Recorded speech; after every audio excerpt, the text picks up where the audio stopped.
It's so interesting. It's so interesting. It's so interesting. It's so interesting. It's so interesting.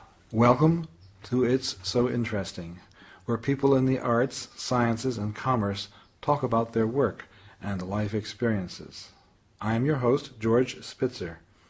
Today I'm talking with Dorothy Churchill-Johnson, an abstract realism painter. Okay, let's get right to it. Your art style is called abstract realism. You need to describe that. Well, I call it abstract realism because I am not working with any perspective. I'm working on with flat surfaces. The whole idea, the reason I do my paintings large, is to make something that's very tiny huge, and that gives people a whole new perspective on a very commonplace subject. So I'm apt to do a crack in the sidewalk that has some weeds popping up in it and some leaves that have fallen down from it. So there's evidence of life above and evidence of life coming up through a man-made intrusion. Now, we've got to visualize this because we are on radio, so we can't just show people what you're talking about. This crack in the sidewalk would be 6 feet long on my painting and, 4 feet high. You would have a totally new perspective on something that you step over every day and never even bother to look at.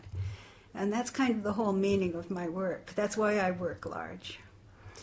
I have another series, too, called Surreal Landscape, in which I'm playing with a foreground that doesn't go with a background, so that the perspective is all jumbled up, and you can't really tell where you are as a viewer related to the subject.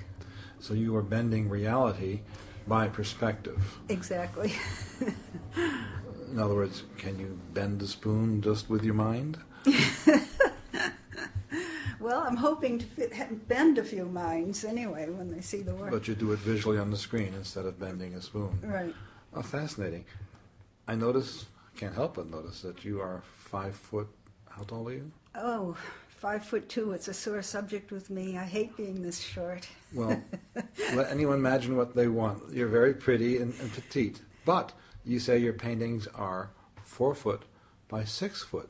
So how do you paint such a size when the painting is actually wider than you're tall?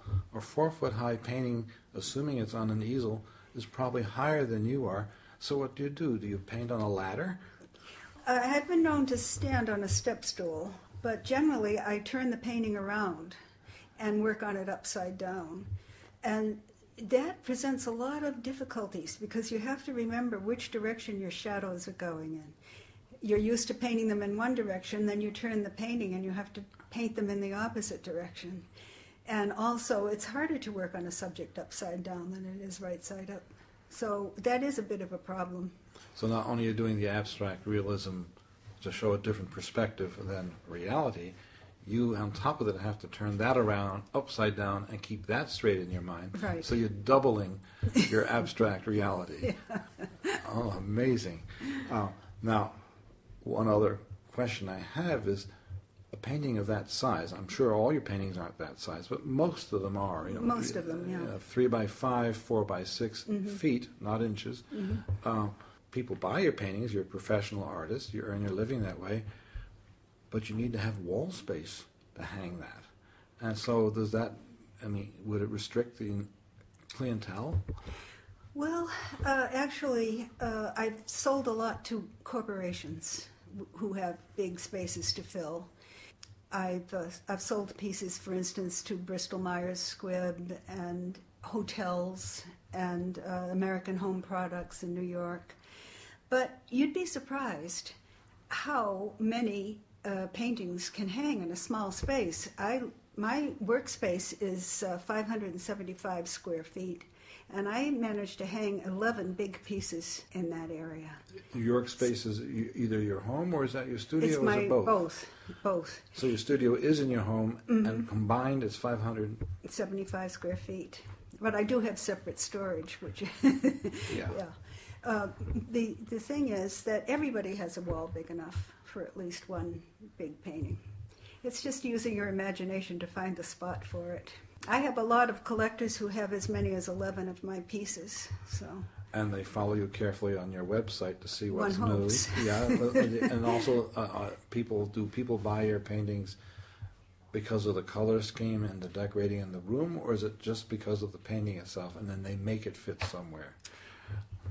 I think there's a combination of both motivations there. And I'm not the kind of artist who gets upset if somebody wants to match their sofa. More power to them. If they like my work, that's fine with me. Given that most of your paintings are 4 feet by 6 feet, either horizontal or vertical, you do it either way. How long does it take you to paint that size, and what media do you use? It takes me usually 2 to 3 months to do one painting. And it's done with oil paint, but it's done in a very smooth, in smooth glazes. And what I do is I paint the canvas red to begin with. So all of my paintings are in thin glazes over a red background. So the red will show through the various layers in places, and that adds a lot of complexity to the color. It makes me work a little harder. So it makes the painting richer to have that red underpainting. That's, I guess, it just keeps the smooth surface, not thick. I'd like to know about your phases, because you've been painting for several decades now, and you had an idea that you started with and developed, and over time you've had a various series of paintings. So describe a bit about where you've been, where you are, and where do you think you're going in terms of your style? Well, when I first started out, I worked strictly with pen and ink, very fine point pen on huge sheets of rag paper, and I still have quite a number of those pieces. I'm saving them for my retirement. When you say huge, what is huge? Oh, well, about the same size as the canvases, really.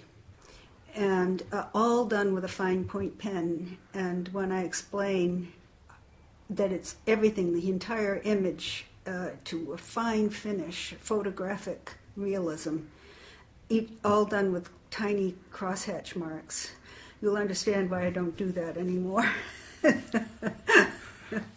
I took those drawings to New York and showed them to Ivan Karp, who was known for having discovered the pop artists, and he became a very famous dealer. He looked at my slides, he threw them on the light table, and he had a big cigar in his mouth. And he looked at me with his big cigar and points his finger at me, and he says, "If you want to make money in this business, you're going to have to paint oil on canvas. I can't charge enough for work on paper to pay my gallery rent." So I took that home and I stewed on it for a while, and then I decided he was right, I'd better switch to painting. And it has paid off, because there's a lot more bang for the buck with a big colorful painting than there is with a pen and ink drawing. Although I still think the pen and ink drawings are fabulous. And interesting enough, lately people have been buying the drawings. So I'm wondering why, but I'm not going to complain. So you're into the abstract realism. I've seen that you've had a botanical series, which implies that you're dealing with floral themes. You've mentioned hydrangeas. Any other types of flowers? Well, I love flowers. Beauty is really important to me. That's how my whole art career kind of started, was observing the beauty of ordinary things, just looking closely at things. You can find inspiration for a lifetime. I find enough inspiration in my neighborhood to keep me going forever. One of the most difficult colors to deal with or to paint is... Green, hands down. Green is the hardest color to work with. I think any artist will tell you that. That's what I wanted to know. It can be garish. And what I usually do, well, painting over red helps. You have to mix it with a little red. Otherwise, green can be really gaudy. Thank you for being here, Dorothy, with It's So Interesting. You're welcome, George. If you would like to contact Dorothy or to listen again to this show or any other show, go to itssointeresting.com. It's so interesting. It's so interesting. It's so interesting. It's so interesting. It's so interesting.